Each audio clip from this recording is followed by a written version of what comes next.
Nous savons tous maintenant, chers amis, que Marie et Jésus n'ont pas simplement vécu des événements joyeux, des événements lumineux, mais comme nous, tout au cours de notre vie, ils ont eu à vivre également des événements douloureux. À l'intérieur de chacun de nous, dans des périodes de notre vie, nous sommes placés à faire face à de l'agonie, à de la douleur, à de la maladie, à de l'inconscience, à des faiblesses. Nous aussi, nous avons à faire, si vous voulez, à vivre et à réagir face à des périodes et des événements qui nous sont douloureux. Au cours des quelques 5 séquences qui vont suivre, nous allons réfléchir et méditer sur comment nous devons faire face à ces périodes plus douloureuses. Oui, les amis, ce n'est pas par hasard que Marie et Jésus ont vécu la même chose que nous. On dit d'ailleurs de Jésus qu'il a été, si vous voulez, il a fallu faire face à toutes des périodes difficiles, comme l'homme a fait, mais il n'a pas succombé, il a su réagir. Apprenons maintenant à nous à mieux réagir face à ces périodes qui sont souvent plus douloureuses.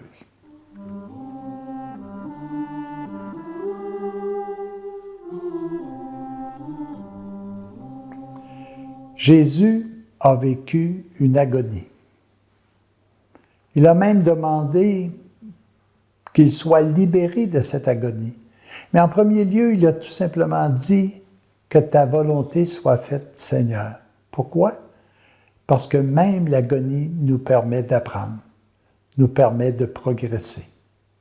Nous avons aussi, chacun de nous, des agonies, que ce soit de l'anxiété, du désespoir, que ce soit une perte d'assurance par rapport à la vie, que nous cherchons sans nécessairement toujours nous trouver.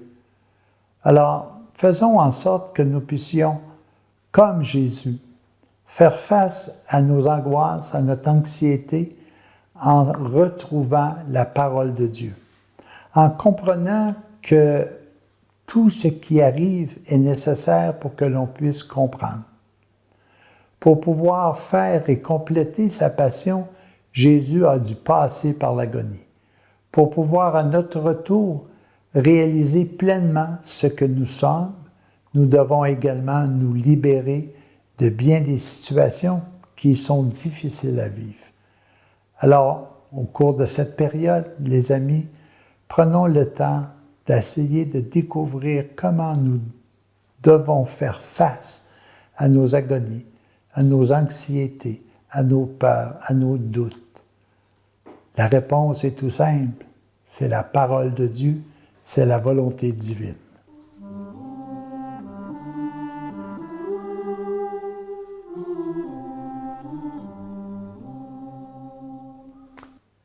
Un autre événement douloureux que Marie et Jésus ont vécu, c'est la flagellation.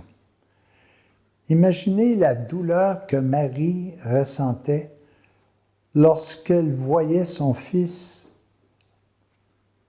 jugé, condamné, flagellé physiquement. Jésus a subi aussi une flagellation. Et il nous est appelé également à faire. Nous devons, nous aussi, passer à travers ce chemin où il sera nécessaire de pouvoir se libérer de tout ce qui n'est pas vérité. Et bien souvent, cela nous amène à avoir une certaine torture à l'intérieur de nous. Lorsque nous nous libérons de tout ce qui n'est pas de Dieu, nous avons une certaine souffrance. Alors oui, réfléchissons au cours de cette période que bien souvent, nous nous flagellons pour pouvoir se libérer véritablement de tout ce qui empêche la présence divine de Dieu à l'intérieur de nous. Oui, les amis, quelques instants de réflexion et de voir comment il nous arrive, nous aussi, d'être flagellés, peut-être à cause de notre position de paix, de joie, de bonheur. Mais gardons-nous toujours présents à la parole de Dieu.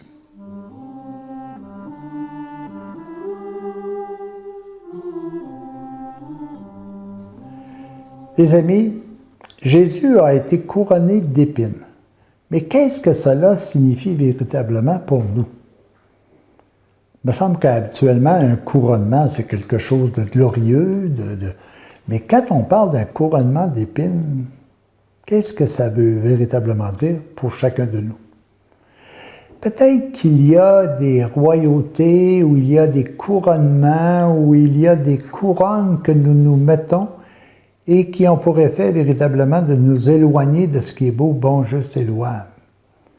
Prenons un titre d'exemple, je pourrais être couronné par le prestige, par le savoir, par la richesse, et m'apercevoir que ce couronnement-là m'est beaucoup plus nuisible que d'autres choses.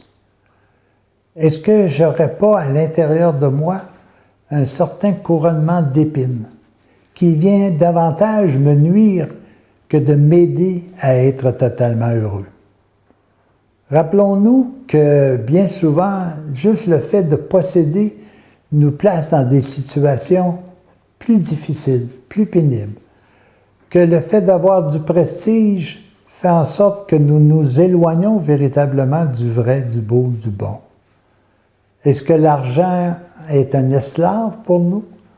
Est-ce que notre réputation est tellement importante que nous, tout simplement, nous consacrons uniquement à conserver, alors qu'en réalité, nous devons vivre dans l'humilité? Alors faisons attention, les amis, puis réfléchissons au cours de cette période. Est-ce qu'il n'y a pas des couronnements qui m'empêchent véritablement d'être vrai, d'être bien, de vivre pleinement?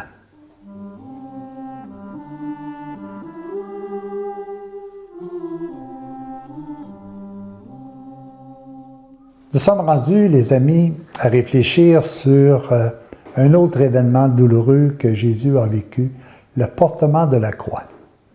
Qu'est-ce que cela signifie pour nous? Porter sa croix, c'est vivre une autre nature que notre nature première. Dès le commencement, Dieu a créé l'homme à son image et à sa ressemblance. Donc, notre première nature est une nature divine. Mais parce que nous avons décidé de réaliser notre propre plan, nous sommes tombés dans la matière. Et nous sommes maintenant à porter la matière comme une croix.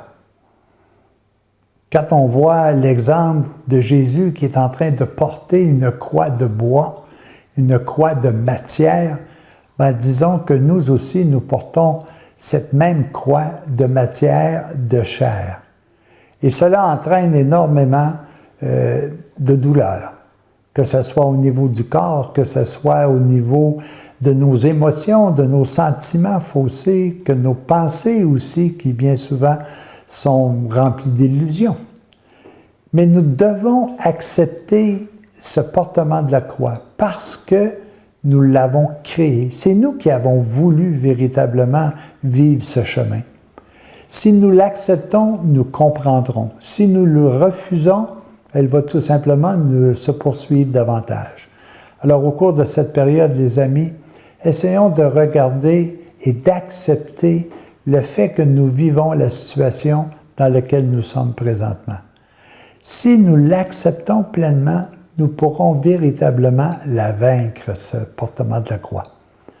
Alors, les amis, prenons quelques instants pour dire comment Jésus a pu porter sa croix et comment nous aussi, nous devons porter cette croix afin de nous en délivrer totalement.